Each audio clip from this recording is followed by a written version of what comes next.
সকাল থেকেই টিপটিপ বৃষ্টি, সেই সাথে মাঝে মধ্যেই ঝোড়ো হাওয়া। এক কথায় দুর্যোগ।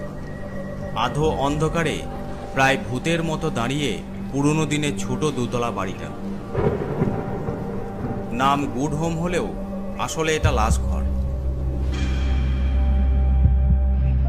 গোবিন্দ সৎকার সমিতির গাড়ির ড্রাইভার, লাশ নিয়ে কারবার। গত 10 বছর এই চাকরিতেই রয়েছে। কয়েক হাজার লাশ শ্মশান, গোরস্থান নয়তো লাশ ঘরে পৌঁছে দিয়েছে। রাত দুপুরে বেরোতে হয় হামেশায়, কিন্তু কোনোটাই এই গুড হোমের মতো নয়। জরুরি তলব পেয়ে গোবিন্দ যখন হসপিটাল থেকে লাশ নিয়ে এই বাড়িতে পৌঁছালো, রাত তখন প্রায় 1:30। রাস্তাঘাটে তো কাউকে দেখতে পাচ্ছি না। বাড়িটা যেন ভূতের মতো দাঁড়িয়ে আছে। দরজার একপাশে